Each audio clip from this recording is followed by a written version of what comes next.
Então abra a Bíblia de vocês em Colossenses capítulo 2, versículo 1.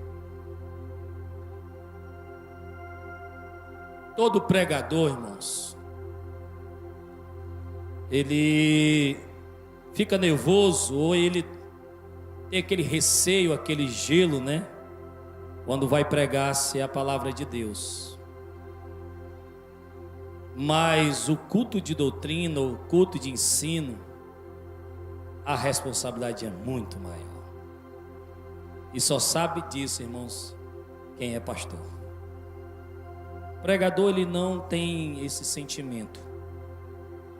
Ele entende a responsabilidade, mas o temor que se derrama sobre nós no culto de ensino é o culto onde o pastor é mais atribulado. É o culto de doutrina. Os pastores das congregações, estão mentindo? É assim ou não é? Fale, senão o povo não vai acreditar.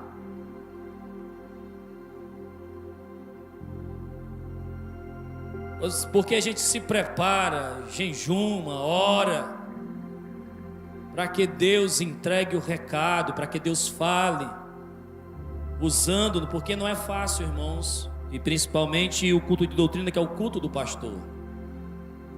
É onde o pastor, ele conversa com o rebanho, com a igreja, com as ovelhas do Senhor, orienta, aconselha, instrui.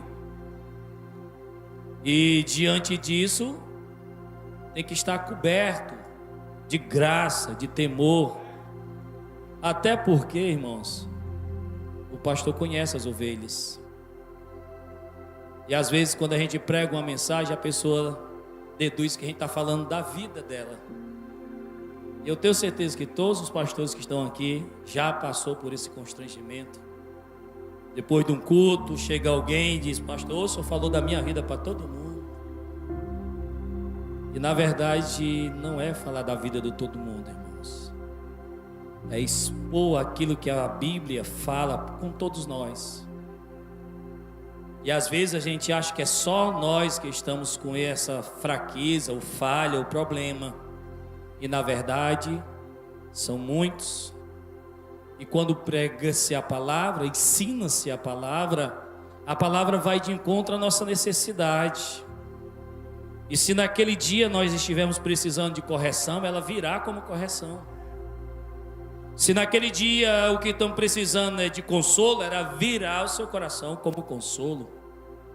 Se naquele dia, ou se hoje você está precisando de uma palavra de edificação, ela virá ao seu coração como edificação. Mas se é de exortação, ela virá como exortação.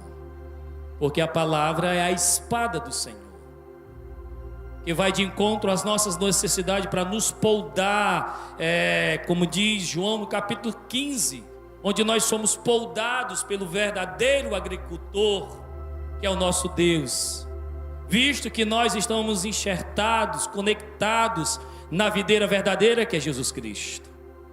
E a Bíblia diz que lá no João capítulo 15, que todo ramo que produz fruto, ele polda, ele trata, ele ministra. E poldar a árvore, irmão, quem gosta de árvore, quem gosta da natureza, sabe que toda vez que poldamos, ela sofre, ela é ferida.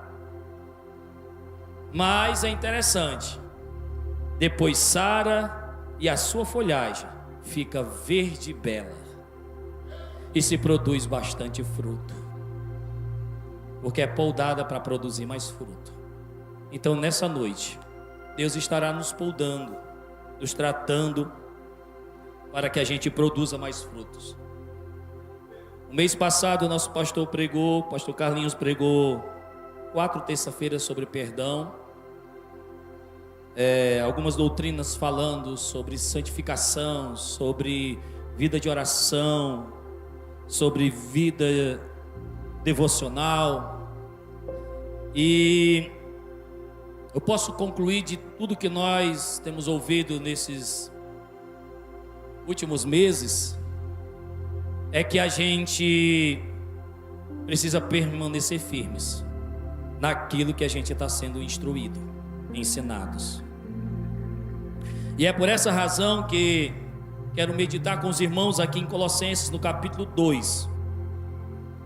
E nós vamos estudar do primeiro versículo até o versículo 8. Já lendo aqui a partir do versículo 4, para a gente entender o que Deus quer falar conosco nessa noite.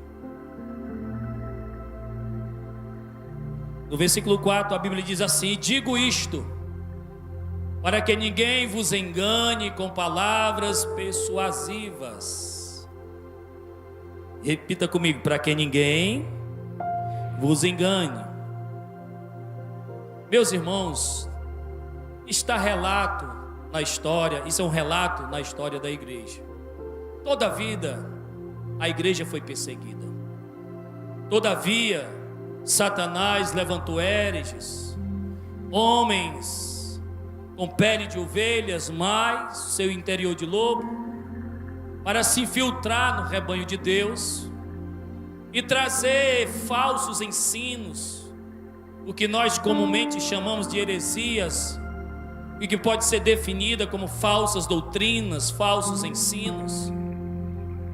E esse trimestre específico, a classe dos jovens passaram 3 meses estudando sobre doutrina, sobre ensino, sobre falsos ensinos, falsas doutrinas. Inclusive domingo agora foi aí a conclusão e aprendemos sobre a importância da doutrina, do ensino, o quão é importante a doutrina, o quão é importante o ensino para a igreja, porque é o ensino de Cristo, é a palavra de Cristo, queridos, que nos fortalece, que nos edifica e que nos faz crescer.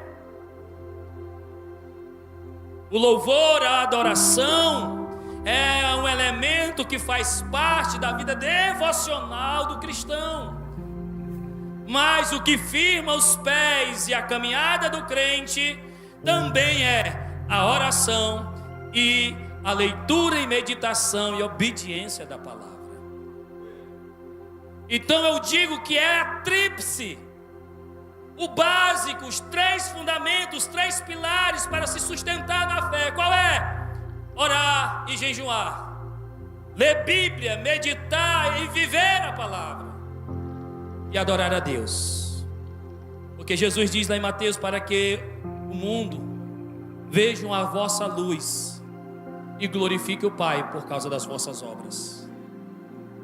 Então a intenção de Cristo, a intenção de Deus, irmãos, é olhar para a sua igreja e ver uma igreja madura, uma igreja firme, uma igreja edificada.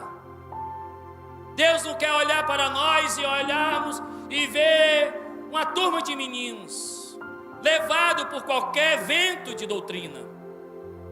E se nós olharmos a história da igreja, todo o tempo a igreja foi perseguida, e em todo o tempo a igreja sofreu, e os falsos ensinos sempre se levantaram para tentar destruir o avançar e o crescimento da igreja. É assim que Paulo recebe a informação por intermédio de Tíquico que a igreja de Colossenses está passando por um problema doutrinário. Está se levantando falsos ensinadores, e esses falsos ensinos estavam justamente abalando a firmeza, abalando a fé, abalando a estrutura doutrinária daquela igreja. Havia os judaizantes que perseguiam todo o tempo a igreja, que dizia que a fé não era suficiente, era necessário a observância da lei, dos ritos da lei, da formalidade da lei. E Paulo, de forma muito clara, em quase todas as suas epístolas, ele ensina que desses rituais, desses ritos da lei, nós já fomos libertos, porque Cristo cumpriu todas as coisas. Agora nós vamos viver uma vida em Deus, uma vida em Cristo, por meio de uma nova aliança, que não é por meio de ritos, mas por uma vida de obediência consagrada, santificada ao nosso Deus e nosso Senhor e Salvador. Havia aqueles que se levantavam para duvidar da divindade de Cristo, para questionar se realmente Cristo é Filho de Deus ou não. E aquela igreja estava sofrendo vários ataques na área do ensino, e isso refletia em várias situações dentro da igreja. Tico passa esse relato a Paulo, e Paulo, preocupado, queridos, ele escreve a epístola aos Colossenses. E eu convido a vocês, essa semana, visto que hoje é terça-feira, o culto de ensino, leia essa semana o livro de Colossenses. São apenas 4 capítulos. Você vai sair daqui, você vai se enriquecer essa semana com quão profundas verdades tem nesse livro. E se tivéssemos tempo suficiente para esmiuçarmos esses 4 capítulos, para a gente sair daqui mais ainda alimentado por estas verdades. E dando um salto do capítulo 1, que é desejoso, porque o capítulo 1 é tremendo, irmão, mas nós vamos dar uma pincelada sobre ele. Do capítulo 2, Paulo, no primeiro versículo, já deixa clara a motivação e o propósito por qual ele escreve essa carta. Acompanhe comigo, Colossenses capítulo 2, versículo 1. Porque quero que vocês saibam quão grande combate tenho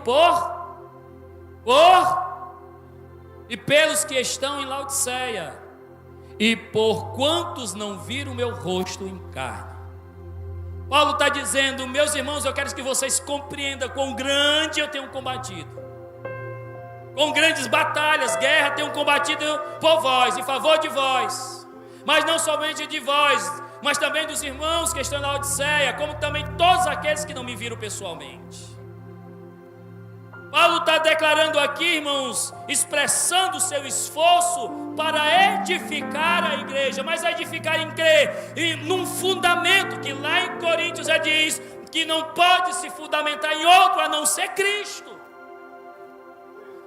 Ele está trazendo as verdades de Deus para trazer a igreja para Cristo, porque as heresias têm a sua intenção de afastar as pessoas de Cristo e da verdade, pôr em dúvida sua divindade, pôr em dúvida o seu ensino, pôr em dúvida a promessa da sua volta, pôr em dúvida o valor do seu sacrifício, da sua morte, pôr em dúvida a sua ressurreição. E Paulo aborda de forma muito clara e eloquente, advertindo a luta intensa do apóstolo Paulo. E é interessante, irmãos, que a maior batalha que Paulo enfrenta no seu ministério não é nem as perseguições, é o combate às heresias. Sabe, e eu estou certo de que nós, principalmente os pastores, estão na frente do rebanho, nas congregações, que orem, busquem a Deus, busquem o Senhor na palavra, que eu sei que os senhores já fazem isso, mas pedindo a Deus, irmãos, mensagens direcionadas para nós combater esses falsos ensinos que estão permeando a nossa geração, esses falsos ensinos que combatem a nossa geração. Isso porque, irmãos, como eu já havia dizendo, nós estamos se não formos a geração, é a próxima geração. Eu creio piamente que está muito próximo a volta de nosso Senhor e Salvador Jesus Cristo. Dado essa verdade, se nós que estamos esperando essa promessa, cremos que se aproxima, e assim Satanás também não sabe quando ela virá, ele também está crendo que está chegando o dia. E aí o que é que acontece? Ele está trabalhando cada vez mais para afastar a igreja do Evangelho, para afastar a igreja da verdade. E aí hoje nós temos o advento da tecnologia, onde temos acesso à internet, e por meio da internet nós nos conectamos com o mundo. E aí nós temos redes sociais, canais, plataformas que estão inundando o mundo de informação. O que no passado nós não tínhamos informação, agora nós temos de excesso. E o problema nessas informações é a falta de qualidade de conteúdo baseado nas Sagradas Escrituras.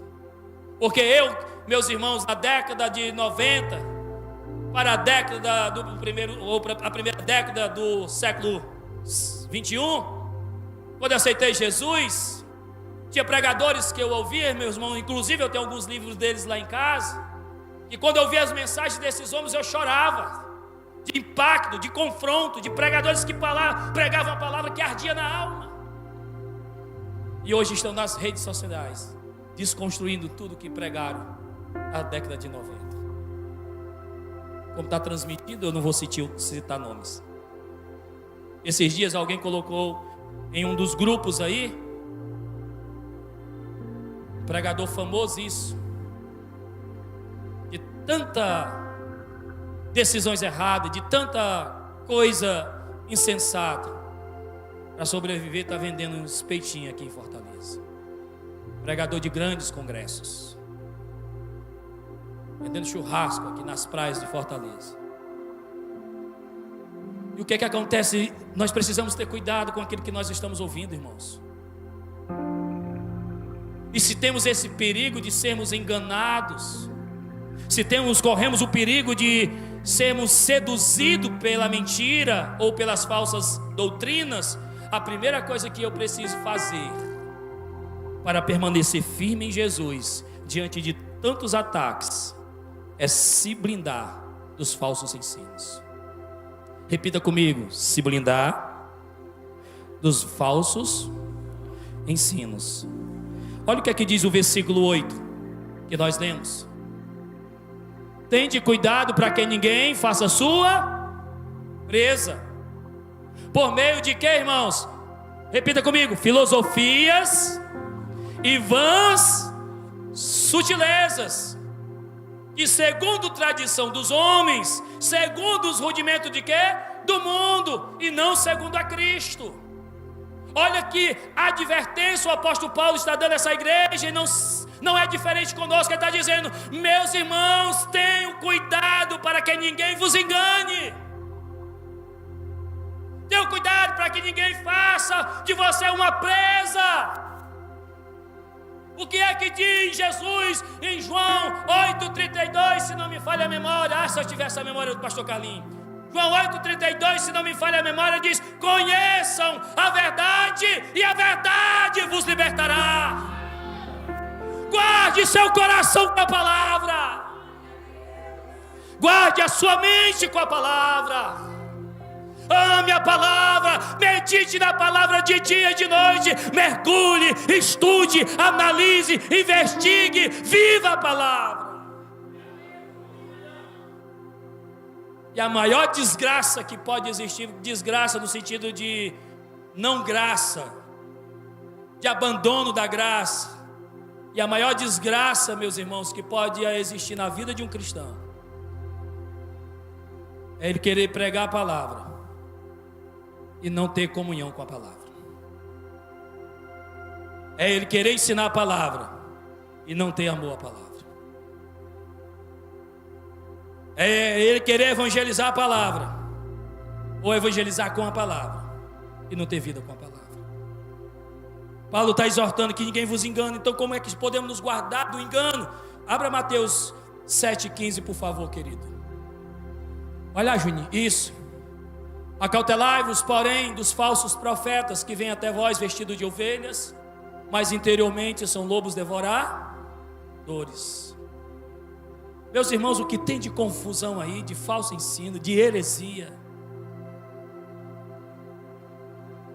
As pessoas cheias de dúvida: pode, não pode, isso é pecado ou não é? Paulo diz lá em 2 Timóteo que nos últimos dias, porque um dos sinais da vinda de Jesus é a apostasia, e nos últimos dias as pessoas não terão mais prazer em ouvir a palavra. Ao ouvir a verdade, seus ouvidos sentirão comichão, sentirão incômodo, porque a palavra e a verdade incomoda. Hoje nós vemos, irmão, que a mensagem do Evangelho não é mais aquela mensagem bíblica com o propósito de santificar, edificar, salvar, fortalecer, levantar quem está caído, curar o enfermo. É aquela mensagem coach, é aquela mensagem de autoajuda, que quer alcançar só o horizonte. e não quer alcançar o vertical, que promove alegria no ego, que faz cócegas no ego, mas não traz arrependimento para uma alma que está afastada da verdade. Precisamos guardar as nossas vidas na palavra, como diz 2 Pedro 2:1. 2 Pedro 2:1, Pedro nos exorta: também houve entre o povo falsos profetas, como também entre vós haverá também falsos doutores, que introduzirão encobertamente, meus irmãos, o que? Heresias de perdição, e negarão o Senhor que o resgatou, trazendo sobre si mesmo o que? Repentina destruição. Querido, quando a gente coloca qualquer coisa acima de Cristo, isso é pecado. Nossa alma, nosso coração foi feito para ser altar, e para ser altar de Deus. O problema é que nós não temos essa consciência, mas o mundo das trevas tem. O mundo das trevas tem essa consciência, e é por isso que ele vive diariamente levantando altares, para que eu e você nos prostremos diante deles. Aí ele levanta o altar da beleza, e aí tem muita gente não se achando bonito, estão até morrendo na intenção de ficar bonito ou parecido com alguém. Levanta o altar dos prazeres, enquanto as pessoas não estão se prostrando diante dos prazeres, satisfazendo os desejos da sua carne, mas se afastando do Senhor. Aí vem o altar do poder, onde as pessoas estão dispostas a difamar, matar, fazer o que for possível, puxar tapete para chegar lá.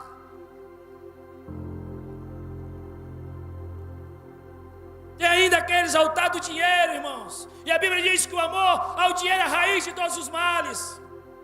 O pastor Hernandes de Adolfo está certo quando ele diz: o dinheiro é o melhor servo que existe, irmãos. Quando você é senhor dele, ele te serve. Mas quando você passa a ser servo dele, é ele que te domina. E quantos já não negaram a fé, com o desejo de se tornarem ricos, famosos, atrás de views, likes, de aplauso, de fama? E eu vos asseguro, meus irmãos, sem medo de errar, que tudo isso passa. Um dia nós estamos aqui, em cima desse altar, mas pode ser que amanhã estejamos aqui, dentro de um caixão. E aí Jesus diz: tolo, para quem será tudo que tu construiu? Então guardemos as nossas vidas na palavra. Os falsos ensinos estão querendo tirar de você a fé. Os falsos ensinos estão querendo tirar de você o ânimo. Os falsos ensinos estão querendo tirar de você a comunhão, fazendo muita gente desacreditar que não existe mais batismo com o Espírito Santo. Muita gente acreditando que o Espírito Santo não é uma pessoa, é uma força ativa, um poder que emana de Deus. Isso é mentira de Satanás. O Espírito Santo é uma pessoa, Jesus Cristo é uma pessoa, Deus é uma pessoa, o Pai Eterno é uma pessoa, os três são Deus, a Trindade é um mistério, e nós vamos compreender plenamente quando chegar nos céus.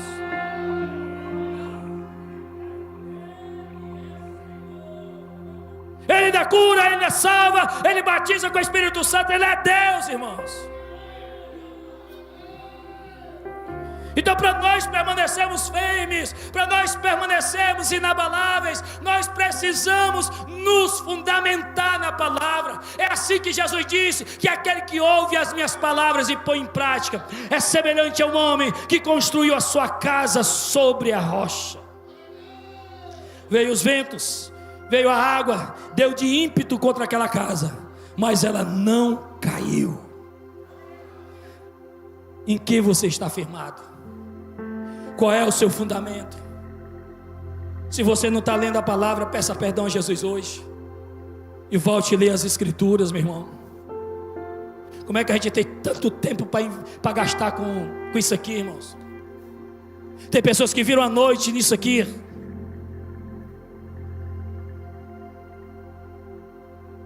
Tem pessoas que têm um tempo extraordinário para estar acessando as redes sociais, mas não tem tempo de oração, não tem tempo da palavra. Veja o que é que diz o versículo 5 de Colossenses capítulo 2. Porque ainda que eu esteja ausente quanto ao corpo, contudo em espírito estou convosco, regozijando-me e vendo a vossa ordem e firmeza da vossa fé em Cristo. Há uma versão que diz assim: a vossa disciplina. A segunda coisa que nós precisamos, irmãos, para permanecermos firmes, inabaláveis em Jesus Cristo, é ter uma vida disciplinada. É que Paulo está dizendo aí, vendo a vossa ordem. Outra versão, vossa disciplina. Olha o que é que diz Filipenses capítulo 2, versículo 12. De sorte que, meus amados, assim como sempre obedeceste, não só na minha, mas muito mais agora na minha.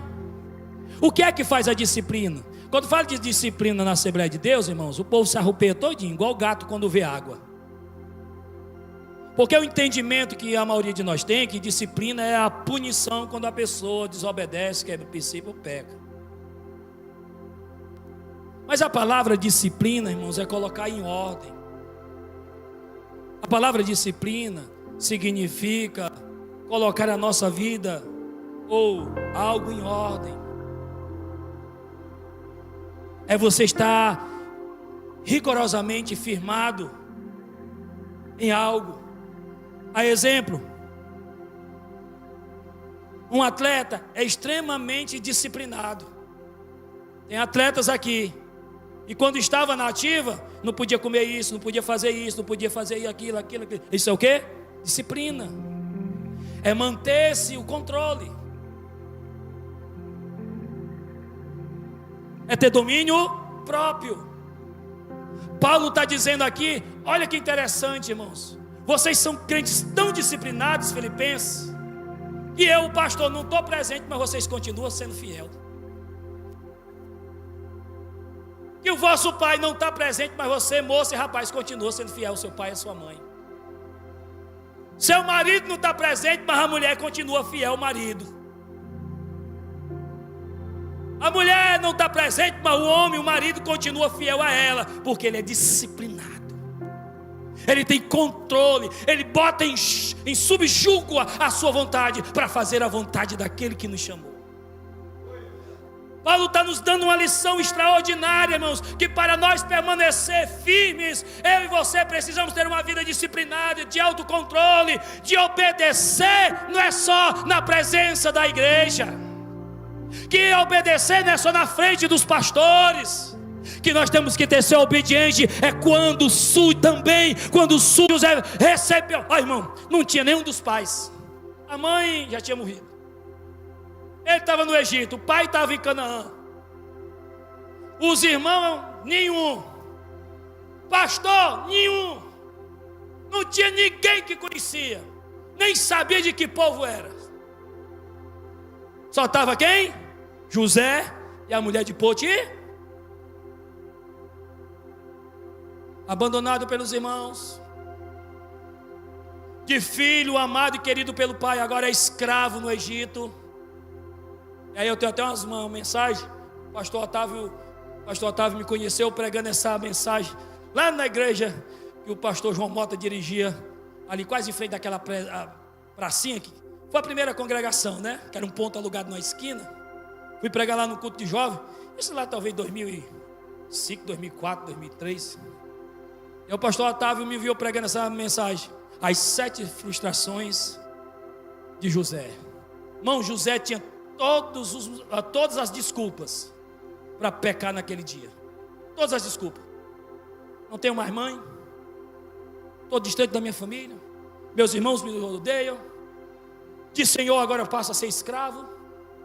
Tinha tudo, toda desculpa para dizer, eu vou pecar, vou cair no mundo, vou desmantelar. Cadê Deus que não está vendo isso? Sou filho de uma promessa e me lançam no poço. Sou filho de uma promessa, agora estou na casa de um egípcio. E aí o que faz José diante do pecado? A resposta de José é extraordinária. Ele diz assim: eu jamais pecaria contra o meu Senhor e contra o meu Deus.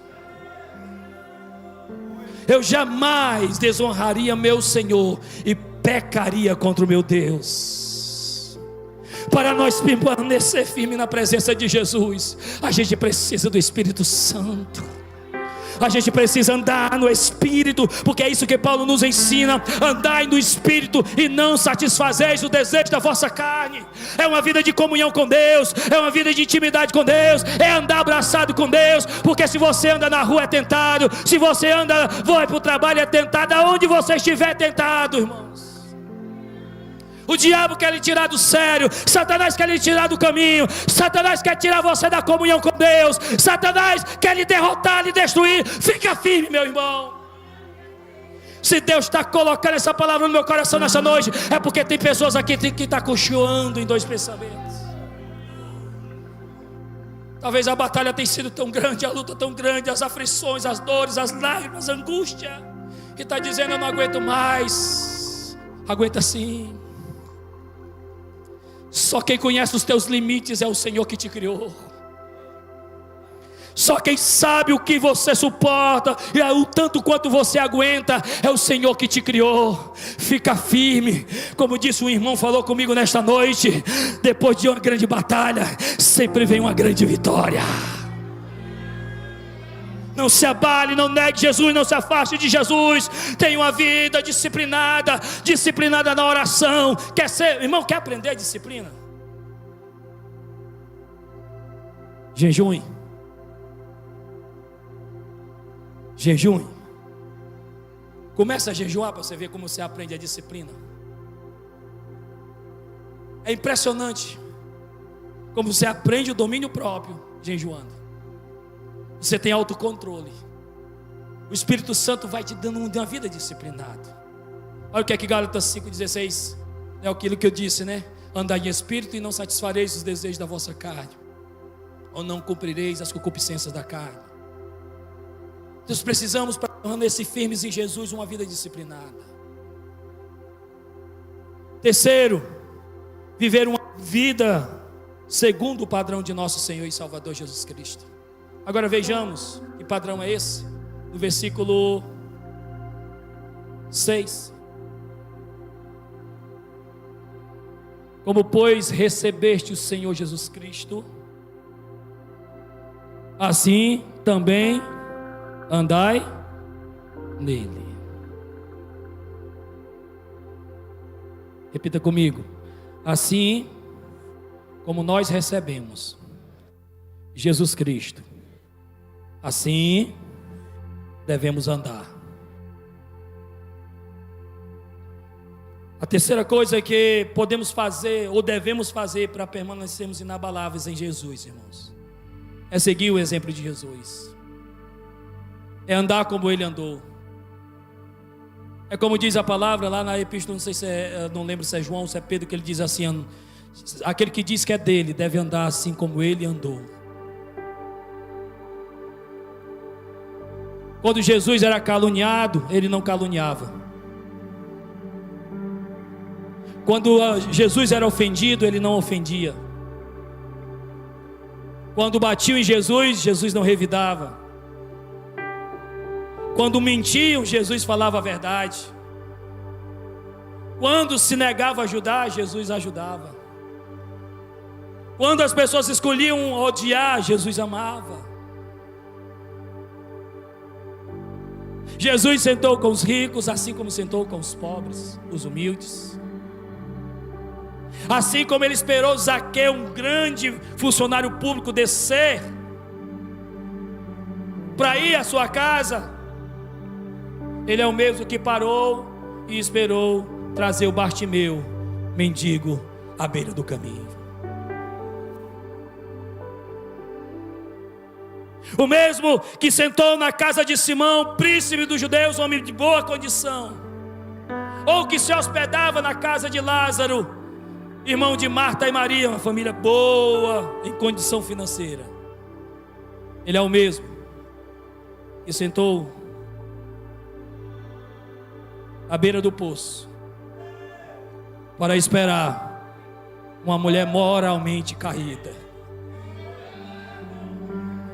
para dizer-lhe que ele a amava e que estava ali para levantá-la. Nós temos que andar como Jesus, irmãos.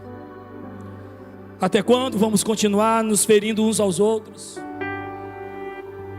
Até quando, meus irmãos, as coisas serão mais importantes do que nós?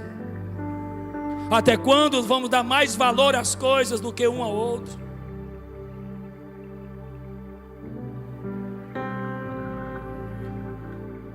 Até quando, meus irmãos, vamos nos comportar diferente do que fez Jesus? Tem um livro, e esse livro virou filme. Quem quiser dar uma olhada deve ter aí nos streams da vida, ou então no YouTube. E nesse filme diz assim: em seu lugar, o que faria Jesus? E é essa pergunta que eu quero fazer nessa noite a nós.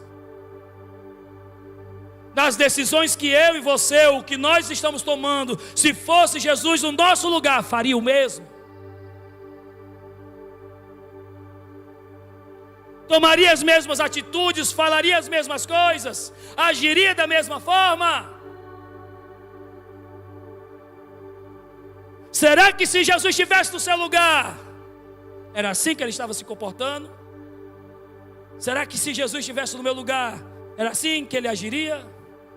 Precisamos refletir sobre isso, irmãos. Porque a prestação de contas aqui no horizonte pode até passar, mas no horizonte, na vertical não escapa. Aqui todos nós estamos vestidos e não conseguimos enxergar a vergonha de nenhum do outro. Mas lá nós estamos todos nus e as nossas vergonhas estão expostas. Nossas fraquezas estão expostas. E Satanás também consegue enxergar. A exortação do Senhor para nós nessa noite é: tenha uma vida segundo o padrão de Jesus. Em João 13:15, vamos lá, esqueci o nome do profeta ali, Juninho. João 3:15, olha o que Jesus diz: porque eu vos dei o exemplo, para que como eu fiz, façais vocês também. O nosso modelo é Cristo. Por isso que Paulo diz: sede meus imitadores, assim como eu sou de Cristo. Paulo não está trazendo uma brasa para sua sardinha, não. Ele não está dizendo aqui: olha, eu sou imbatível, eu sou o cara. Não é isso que ele está dizendo, não. Olhe para mim. Sabe qual é a decisão que eu tomei? Disse Paulo: imitar Jesus. Quer fazer o mesmo? Imite Jesus. É isso que Paulo está dizendo. Olha o que é que ele está mostrando aqui, Jesus falando com seus discípulos, não deixa de ser conosco. Nós devemos seguir o seu exemplo, fazer como ele fez.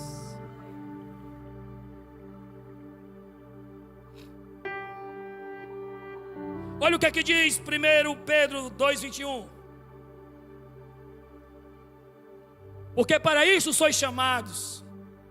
Para quê? Pois também Cristo padeceu por nós, deixando-nos o quê? Exemplo, para que sigais as suas.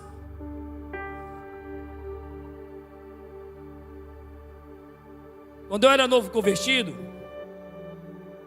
tinha uma casa do irmão, um bocado de rapazes novos convertidos que aceitou Jesus na mesma época que eu, e a gente ia para a casa dele. E aí Satanás, quando vê o povo unido, levanta o espírito da contenda. E aí eu estudava aqui na Messejana, aqui no Paulo Benevides. Não via a hora de a aula terminar para me encontrar com os irmãos lá. A gente fazia uma oraçãozinha na casa desse irmão. Aí nesse desci cheio de sede, doido para chegar na casa do irmão para orar.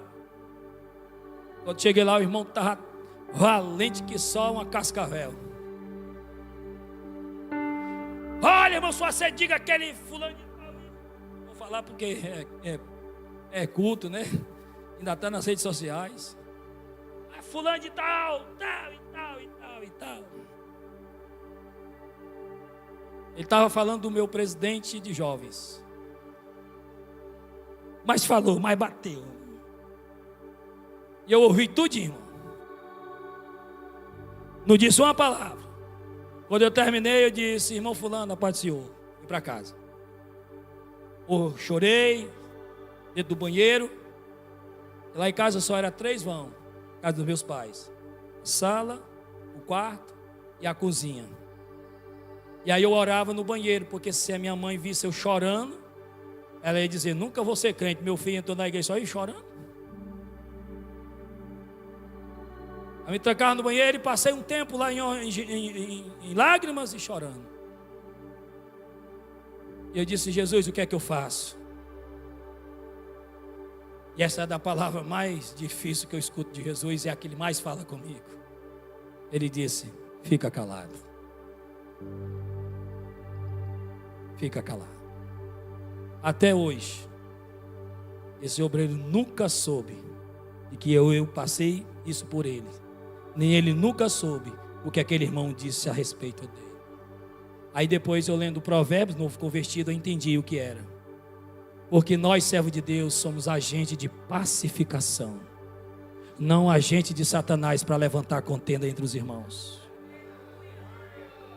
Quando você vê alguém falando mal do seu irmão, repreenda e não vá correr para o outro irmão dizendo: olha, encontrei fulano de tal falando mal de você. Não faça isso não, porque isso é uma desgraça, irmãos.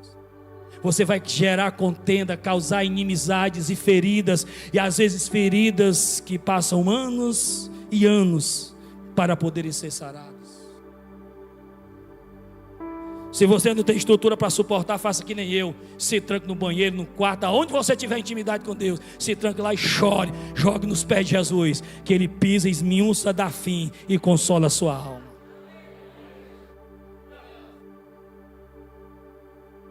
É andar como Ele andou. Como diz aí, deixando-nos exemplo para que sigais ao pisado. O que foi que Jesus fez por nós, irmãos? Ele padeceu por nós. Está na hora da gente padecer mais pelos outros, irmãos. Suportar mais, ficar mais calado. E eu sei que é difícil ficar calado, porque eu sou sanguíneo. É uma tribulação, eu adoeço. Mas é melhor ficar doente do que pecar. É melhor chorar do que pecar. É melhor sofrer nos pés de Jesus do que pecar contra Jesus. O silêncio, irmãos, vence muita coisa. E lá em Provérbios diz que até o tolo, quando se cala, é tido por sábio. Então, meu amado, minha amada, quando for afrontada, não revide esse cara. Diga assim: eu te entrego, Jesus. Não deixe isso entrar no seu coração, mas lance na cruz, porque na cruz nós temos a vitória. E para encerrar, como permanecemos firmes em Jesus, queridos? Firmes na fé, versículo 7. Arraigados. É porque é judeu, né? E ainda mais judeu falando em grego, aí ele usa essas palavras arraigados, né? Vamos traduzir para o cearense? Amém? No cearense, enraizados. Enraizados. Ou em outras palavras, com raiz profundas.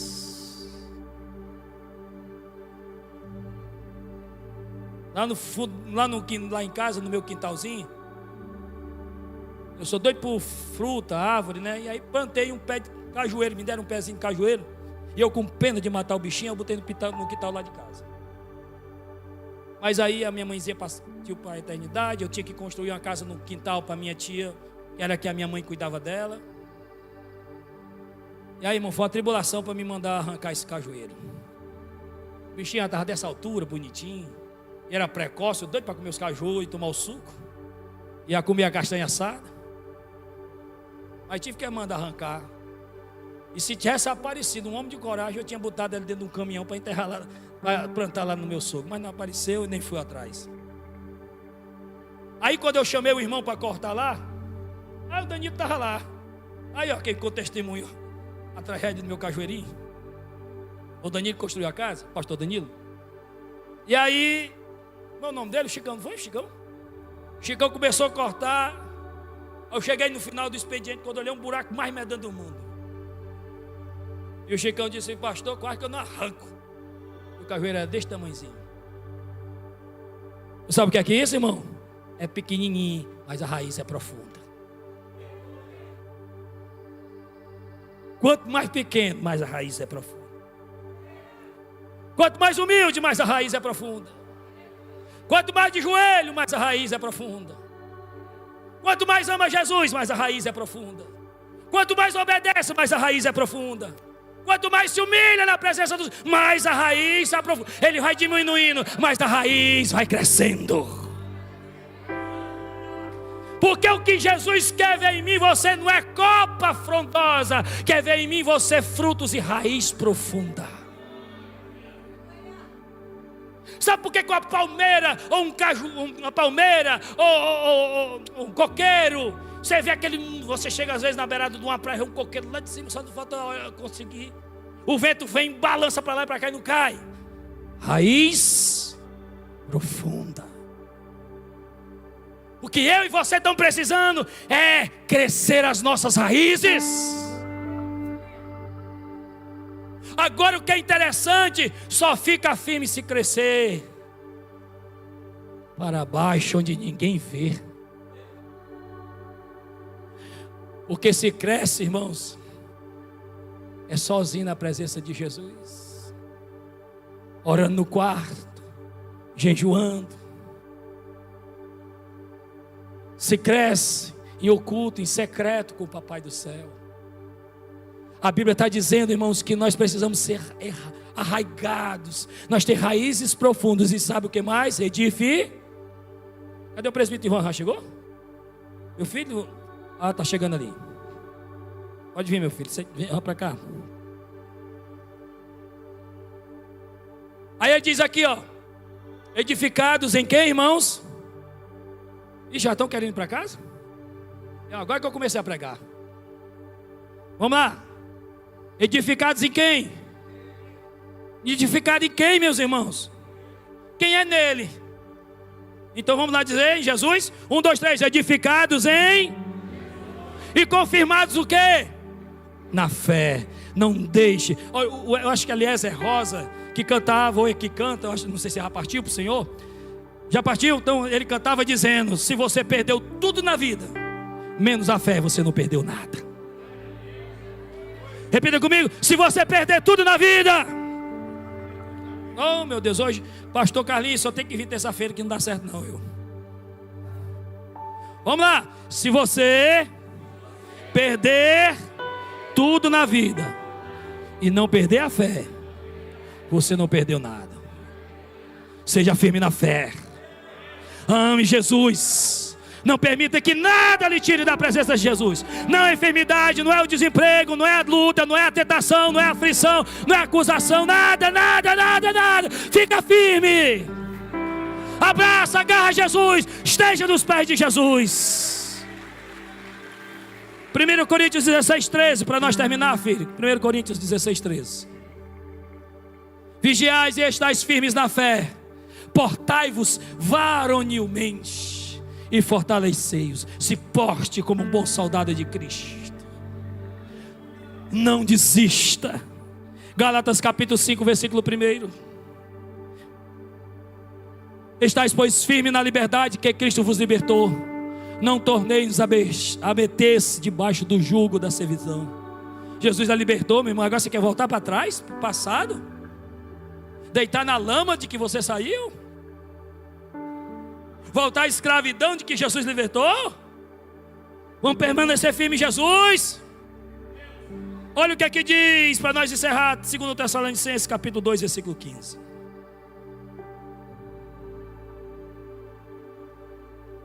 Então, irmãos, estais firmes e retende as tradições ou os ensinos que foram ensinados. Repita comigo: seja pela palavra, seja por epístola nossa. O que é que ele está dizendo? Fiquem firmes e retenha a palavra que vos é ensinada. Queridos, abrace a palavra que você tem ouvido nesse altar. Agarre as mensagens que têm sido pregadas aqui. Eu louvo a Deus, irmãos. Olha que eu sou crítico. Eu sou crítico, porque eu amo as Escrituras e então eu escuto toda a mensagem com um filtro muito grande. Quando vejo a heresia, e quem me conhece mais de perto sabe que eu sou assim. E eu louvo a Deus que as pessoas que têm pregado nesse altar têm pregado uma palavra bíblica e genuína, irmãos. Tanto o nosso pastor, como outros pastores, outros obreiros, pastores da nossa igreja, como pessoas que têm sido convidadas aqui, a palavra tem sido honrada. A palavra tem sido respeitada nesse altar. Então, dizendo isso com autoridade, com propriedade, eu posso dizer, irmãos, obedeçam a palavra. Sigam essa palavra. Fique firme. E aí, 1 João 3,16 é a conclusão. Hoje nós não vamos ter oração, irmãos, não vamos ter aquela oração que o pastor sempre faz, porque tem muitos avisos e eu não quero passar do horário. Tem irmãos que vêm de ônibus, moram longe, e aí é para a gente terminar no horário. Para terminar a mensagem, 1 João 3,16, todos leiam comigo, por favor. Eu vou lendo e vocês vão repetindo. Conhecemos o amor nisto, que Ele deu a sua vida por nós, e nós devemos dar a vida pelos irmãos.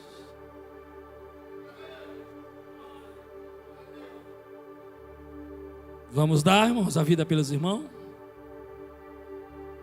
Isso aqui não é um pedido não, viu? Isso é uma ordem. Isso aqui não é um conselho não, é um mandamento. Igreja de Jesus cuida um do outro. É cura para sarar as feridas um dos outros. É sacerdote para interceder um pelo outro. É mestre para aconselhar um ao outro, na verdade. Então, queridos, para terminar a mensagem, concluo dizendo: fique firme. Não se afaste de Jesus. Obedeça a palavra. Rejeite o mundo, rejeite o pecado, rejeite as tentações. O que eu disse aos jovens domingo pela manhã, eu quero dizer para vocês: não vale a pena trocar a nossa comunhão com Deus por um pouco de prazer que proporciona o pecado. Não tem nada nessa vida que vale a pena, meus irmãos. Nada nessa vida vale a pena que a gente troque pela nossa comunhão com Jesus. Sabe o que é o maior cruel do inferno? Do Hades, do lago de fogo e enxofre? Não é as chamas que estão lá atormentando quem está lá. Não. A pior coisa do inferno é a alma ou a pessoa estar lá e nunca mais poder contar com a presença de Deus. Está difícil aqui se orar, porque ainda pode contar com a presença de Deus. Mas se partir daqui para lá sem Jesus, a escolha foi feita aqui, será a eternidade sem Jesus. Agora você imagine ser atormentado, atribulado no inferno e não tem mais quem clamar, porque não será mais escutado ou ouvido. Pare, reflita nisso. Vamos sair daqui mais crente, amém? Amém? Bora sair mais crente?